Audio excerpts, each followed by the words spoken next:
अस्सलामुअलैकुम, welcome to our YouTube channel legal watch. इस वक्त हमारे साथ मौजूद हैं जनाब Kaukab Iqbal, senior advocate supreme court. इनसे आईन पाकिस्तान के आर्टिकल 251 के बारे में पूछते हैं, जिसमें उर्दू को बतदरीज सरकारी ज़बान बनाया जाना था, लेकिन 47 साल गुजरने के बावजूद इसका नफाज ना हो सका। इस सिलसिले में जनाब कोकब इकबाल साहब की एक तवील जद्दोजहद है।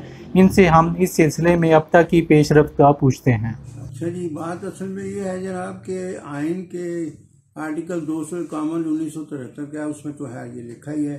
इससे पहले भी जो हमारे आइन बने उनमें भी ये अपना शिक थी कि जनाब उर्दू जो है उसको हमारी सरकारी जुबान बनाया जाएगा, लेकिन ना बन सकी, आज तक ना बन सकी।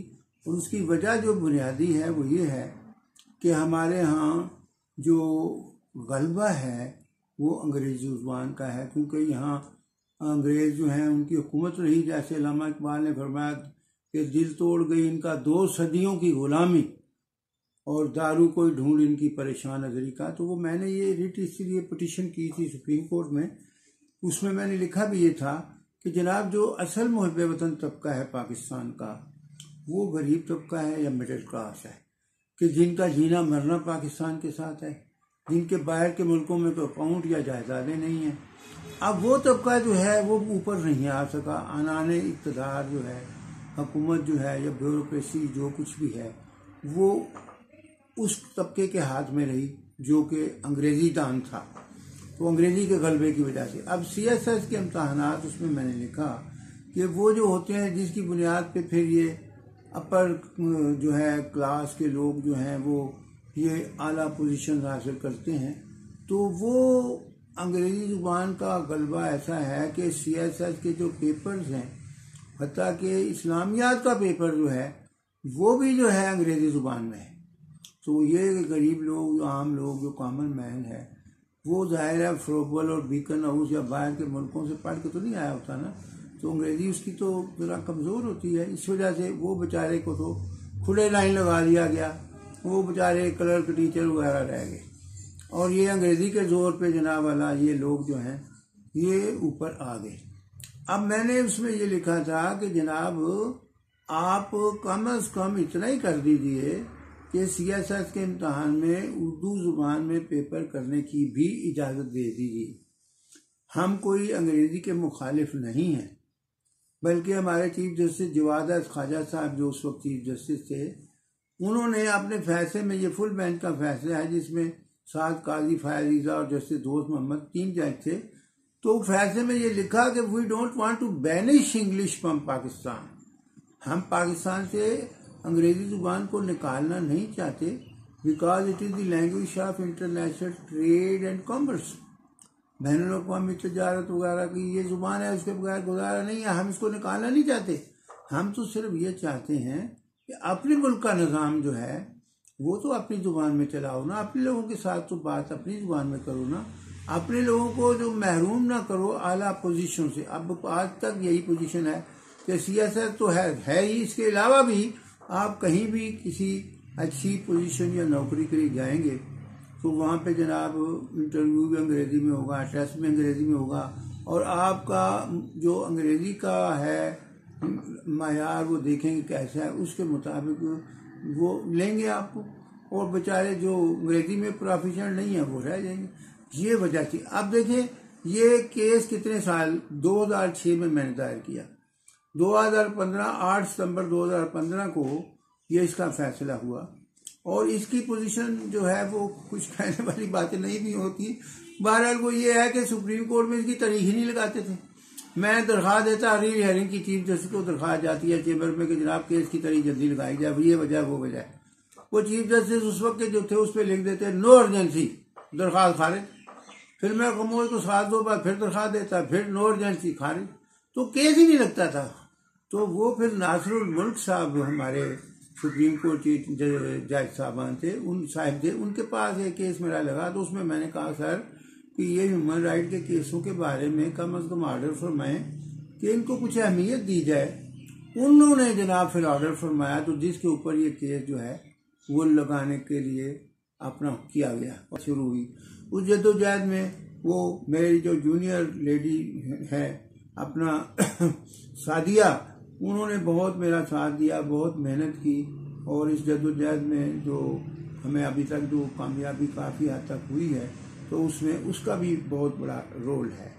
अब ये फैसला तो हो गया, लेकिन फैसला होने के बाद आज तक इस पर कोई अमल दरामद नया होने के बराबर है।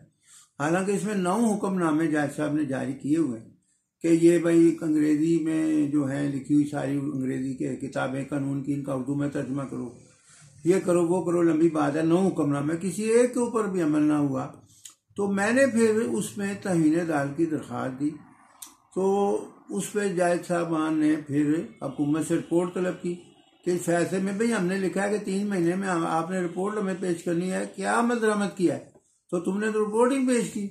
वो हुक्म हुआ तो फिर हुकूमत में की तरफ से इतना बड़ा पलंदा जो कागजों का जवाब दाखिल किया गया कि जनाब ये हम कर रहे हैं, वो कर रहे हैं, वो कर रहे हैं, लेकिन वो सारा कुछ जो था मुख्तसर बात या खाली कागजी कार्रवाई थी। अमली तौर पे सूरत हाल वही की वही है।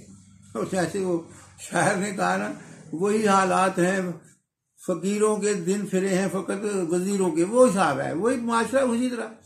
उसके बाद फिर मैंने फिर दोबारा कुछ अर्से बाद फिर दोबारा दरख्वास्त दी सुप्रीम कोर्ट में, तो तौहीन दाल की। वो दरख्वास्त अभी तक पड़ी है, उसकी वो तारीख नहीं लगी। और उसकी एक वजह ये भी है कि हमारे मुल्क में बदनसीबी से ये है कि हर चीज़ चोरी कर ली जाती है। अब ये केस मैंने दायर किया और जनाब वाला वो जैसे पंजाबी में कहते हैं पेड़ पखिया नहीं थे मुस्टंडे आ गए, वो बेशुमार लोग आ गए जनाब। किसी ने ये तंजीम बनाई उर्दू के फरोग के लिए, किसी ने वो, उन्होंने आगे तौहीन दाल की दरख्वास्तें देनी शुरू कर दी। मेरे सामने जज साहब ने कहा भाई क्या तौहीन अदालत है भाई? वो कहता है जी वो फलाने ने तकरीर की है अंग्रेजी में। अच्छा खारिज। दूसरा क्या थे भाई? वो जी वो यूनाइटेड नेशन में फलाने ने तकरीर जो है अंग्रेजी में किया, अच्छा खारिज, वो सारी खारिज। मेरी बारी आई, कहते आपका भी यही हाल है?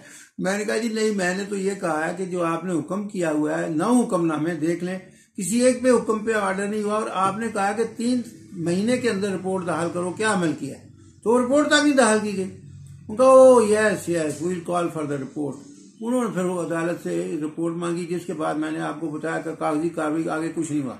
अब कुछ साल बाद मैंने फिर दोबारा दरख्वास्त दी तौहीन अदालत की। अब वो क्यों नहीं लग रही? वो इसलिए नहीं लग रही कि कराची में भी उर्दू के आशिक बड़े पैदा हो गए हैं जी। वो वहां किसी वकील साहब ने दरख्वास्त दे दी कि जी फलाने जज साहब जो हैं वो कार्रवाई अंग्रेजी में करते हैं, तौहीन अदालत करते हैं। वो दरख्वास्त दे दी रूटीन में। यहाँ हेडक्वार्टर है, principal seat of the supreme court तो यहाँ है ना, यहाँ से वो फाइल जो मुकदमे की थी वो कराची कॉल कर ली गई। अब वो कराची में पड़ी हुई है। अब वो कराची से फाइल आए तो फिर यहाँ पे केस लगी ना। हम तो ये कहते हैं अपने अंदर का निज़ाम, अपनी एडमिनिस्ट्रेशन, अपने लोगों के साथ तो अपनी जुबान में बात करो। तालीम का निज़ाम, मीडियम इंफ्रास्ट्रक्चर, ये सब अपनी जुबान में करो, ताकि हमारे लोग जो हैं वो जनाब वाला वो उनको भी पता चले। अब हम अंग्रेजी में बहस कर रहे हैं, वो जिसका केस है उसको पता ही नहीं क्या कह रहे हैं। अब मौजूदा लाया अमल जो है वो ये है कि मैंने जनाब वाला नई एक पटिशन तैयार की है, और वो पटिशन मैं दायर करने लगा हूँ सुप्रीम कोर्ट में, जिसमें मैं ये कह रहा हूँ कि जनाब अली ये जो आईन पाकिस्तान है उसके अंदर ये लिखा हुआ है कि जो हमारा इस्लामिक कल्चर है वो पाकिस्तान में होगा, हमारी इस्लामिक आइडियालॉजी होगी, उस पर अमल होगा। तो ये इसके लिए बड़ा ज़रूरी है कि उर्दू ज़ुबान को फ़रोग़ दिया जाए, और ये फैसला हुआ है इस पे अमल दरामद करवाया जाए।